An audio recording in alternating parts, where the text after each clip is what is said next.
Keepers, what do you say, what do you know? Today we have a very special edition to Keepers Music Channel. And very seldom do I script a video. Usually my videos, I come up with an idea and I just go with it, off the cuff, alright? But today's video is a special video because we're going to talk about the early pioneers, alright? The keyboard players that started it all, at least for me, alrighty? And so this is going to be from my perspective, okay? I'm 68 years old. I was born in 1957, alrighty? So I come from a music family, and I started playing. I was what they call a music prodigy.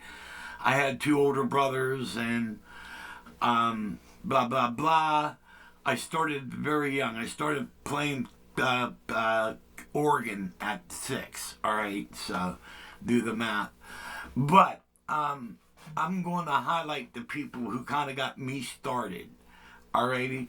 And, you know, and basically back in the day, there wasn't a lot going on for keyboard players, all right? Piano players got some highlights, all right? Like Jerry Lee Lewis, maniac, absolute maniac on the piano, all right? Little Richard, total maniac, all right?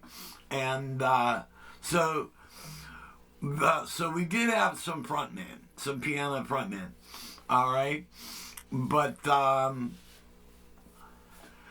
it's like it was all guitars, like the Beatles came out and they did all the guitars and stuff. But then the B3 got featured a lot in a lot of stuff. And so basically you had the B3 and the piano, all right?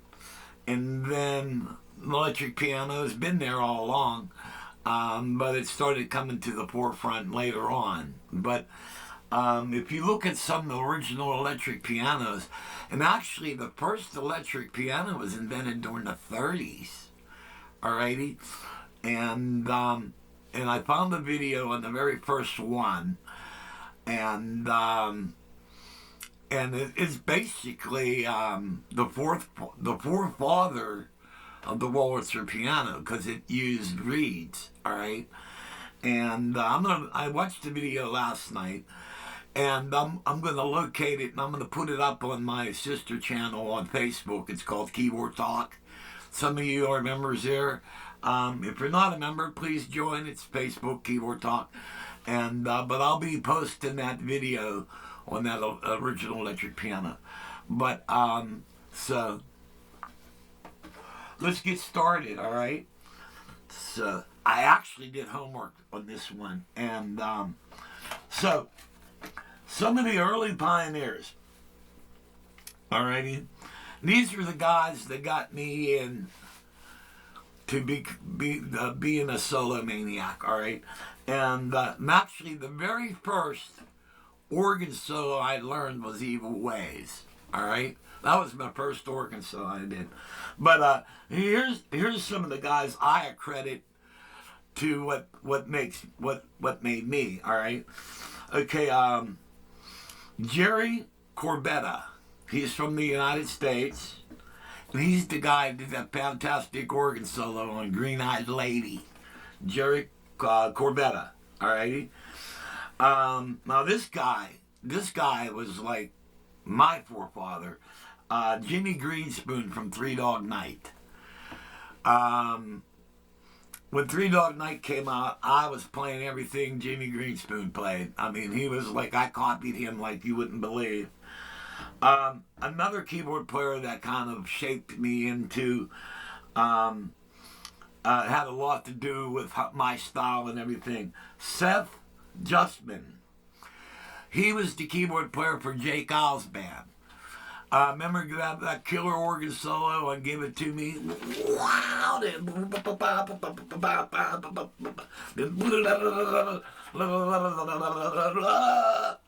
That was Seth Justman from Jake Osband.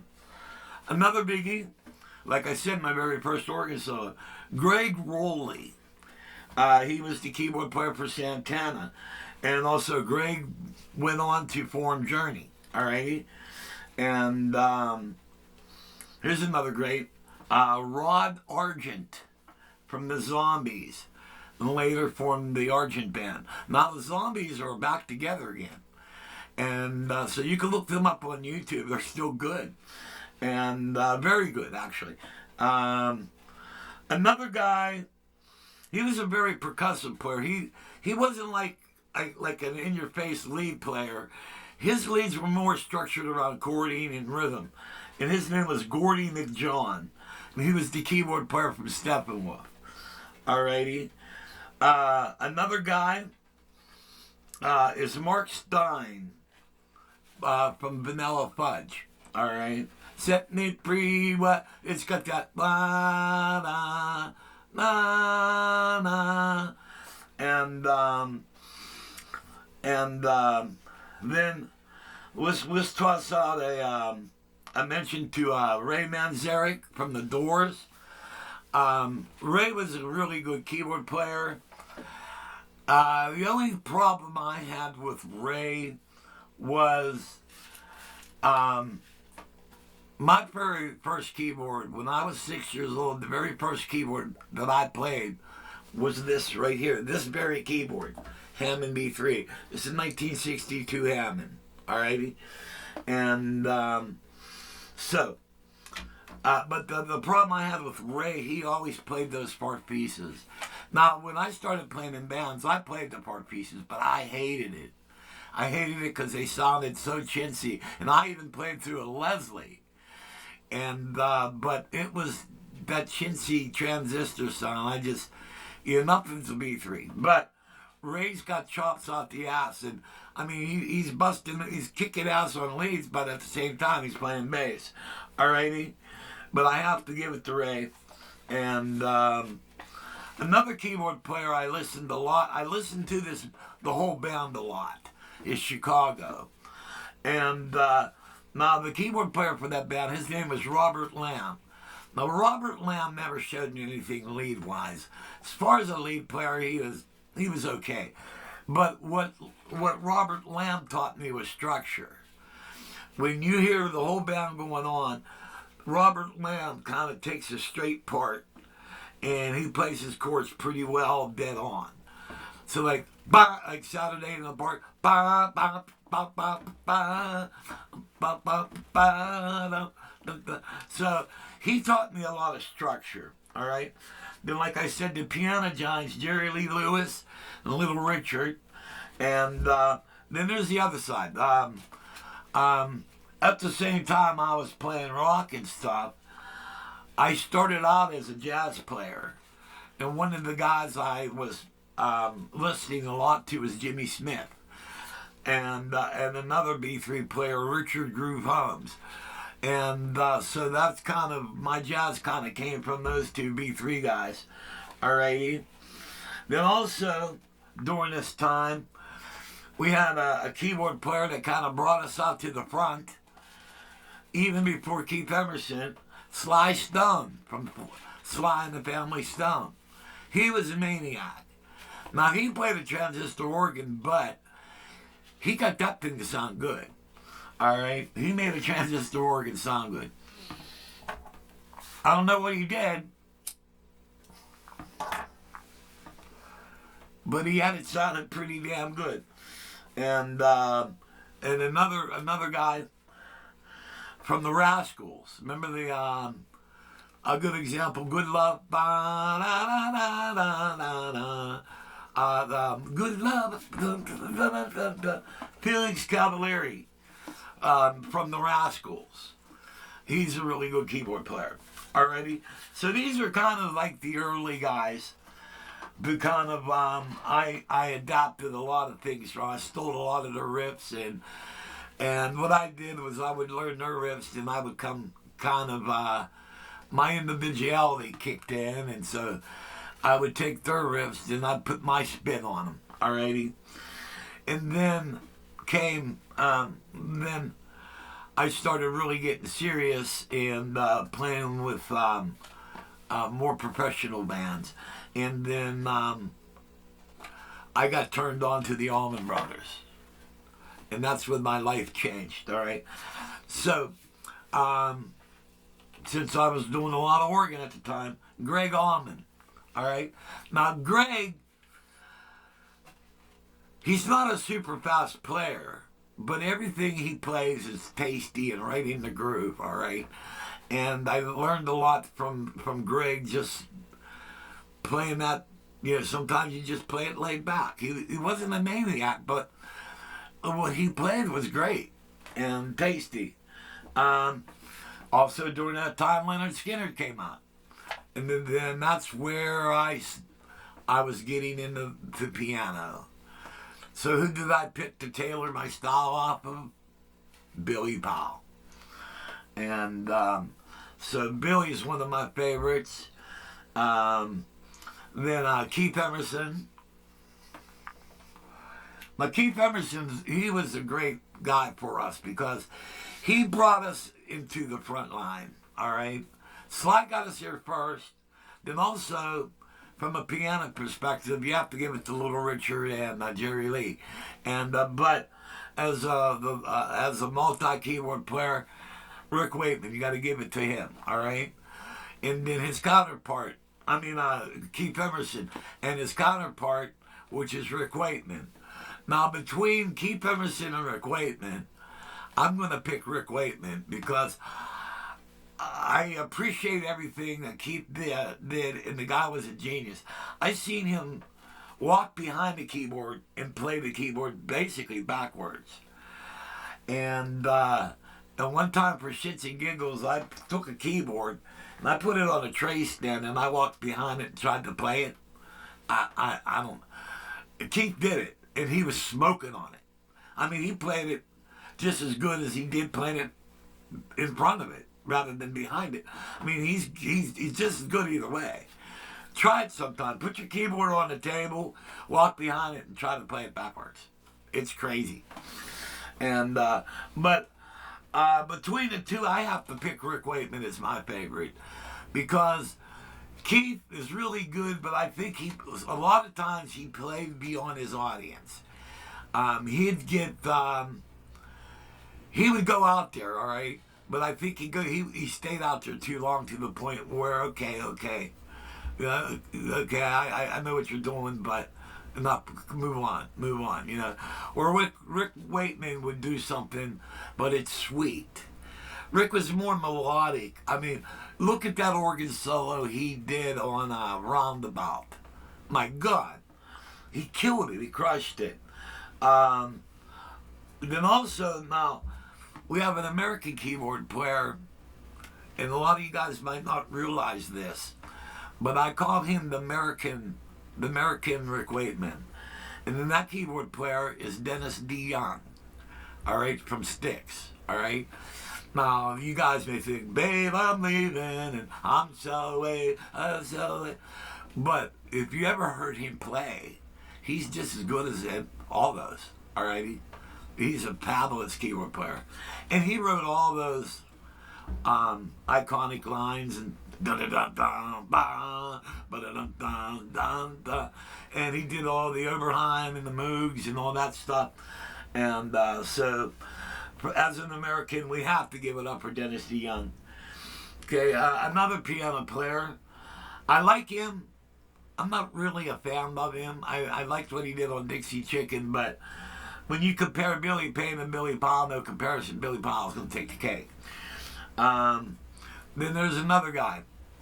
Now, I accidentally got turned on to him. And when I did, that was the game changer. Because at this time, I was just getting in electric pianos. And then I was turned on to an album called Oblivion Express. Some of you already know who I'm talking about. That's Brian Auger. And the way he played the B3, and it just pure taste. And then the way he played the Rhodes is, oh my God. And that's my style. And so a lot of that funkier, kind of the way I pick my notes and everything, kind of came from Brian. Brian's a major part of my style. All right. Another keyboard player, he's a fantastic keyboard player. And I appreciated him, all right, but I wasn't really a fan because I don't like gimmicks, all right. I believe your talent should do the talking, and this guy has all the talent in the world. He actually plays as good as Rick Wakeman and Keith Emerson.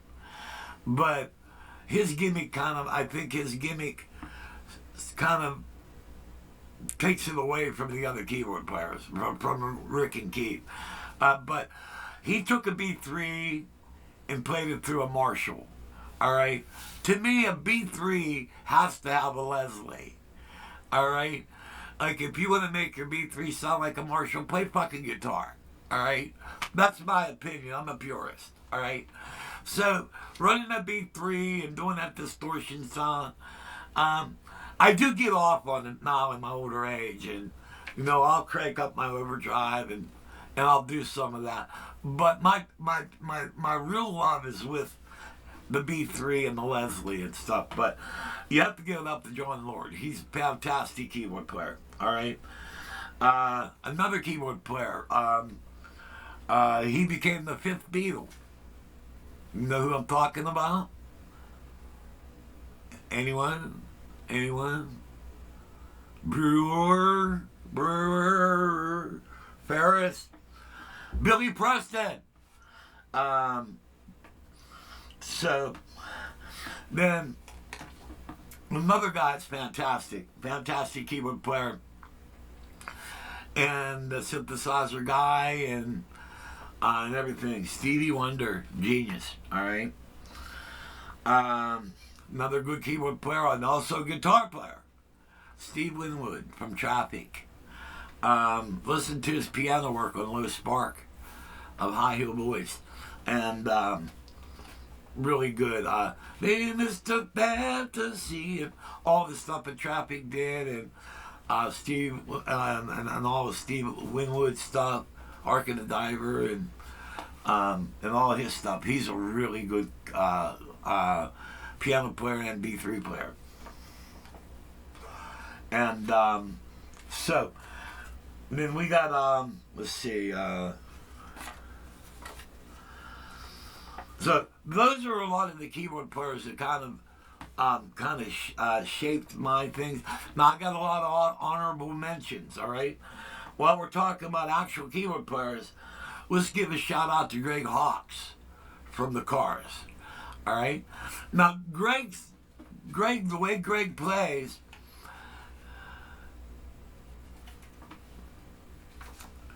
where you analyze what he plays, it's all pretty easy to play. All his stuff is really easy to play. But where Greg gets you is what he plays, he makes memories. And we're talking about his synthesizing ability. Now you look at all the synthesizer work he did in the Cars. All right. Then think about, if you were in that band, would you have thought of that? All right? Because, I would have, you're hearing everything he does, all right? But I probably would have took maybe a more organ or piano perspective.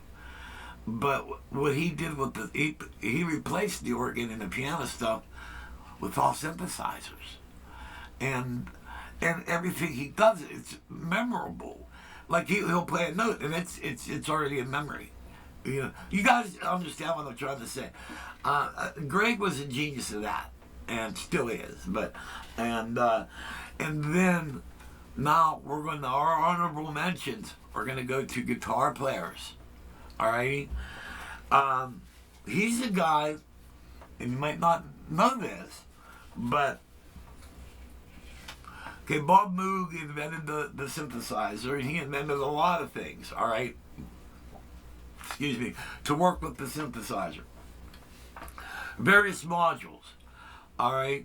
Pete Townsend of The Who got his hands on some of those modules, and then he had an old English organ in his studio, and he took the output and he ran it into a couple modules of the Moog, all right? And that's where he came up with that like arpeggio type of stuff, and Eminence Funk and Bubba O'Reilly and all that Who stuff. Well, you think back, if you look back, and nobody else was doing that. Alrighty, and like when I go on the synthesis, when I buy a new keyboard, does it do this stuff? I mean, that's a very important question for me, and like when Dan, what's his name, Dan Fisher, wrote a flash drive filled of 64 sounds for the Gaia.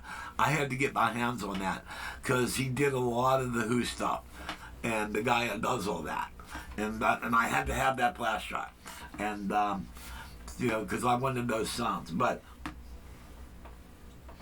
another guy would be John Paul Jones of Zeppelin. All right. And he was big with the Mellotron, and he did a lot of synthesizer work, and he played foot pedal bass, and speaking of, let's give a little shout out to what's his name, Geddy Lee from Rush. He did some keyboard work and stuff too.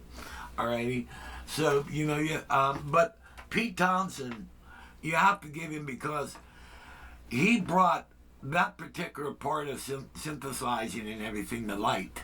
All right, even though he was a guitar player, he still plays keyboards. All right, and but what he did made a difference.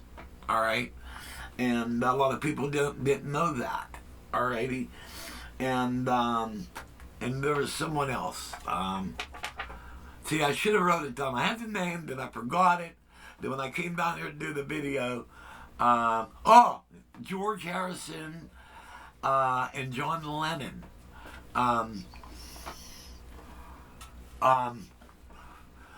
Matter of fact, this George Harrison, I think it was the last song the Beatles recorded together and mixed down and everything. Here Come the Sun. That they actually in 1969 recorded that, and they used the new Moog on that. All right, and then